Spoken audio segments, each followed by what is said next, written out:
Ikke en start på denne her klasse her. 5 ekipager har vi haft igennem, og 5 fejlfri. Således også denne, og vi er gået fra prisen, der var i tiden 71,16.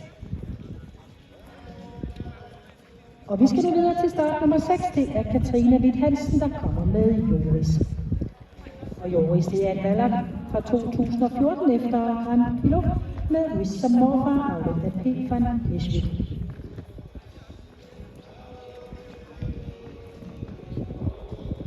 Start nummer 7 er Theodor Schmidt, start nummer 8, Caroline Bull, med på banen, og på opvarmning er det start nummer 9.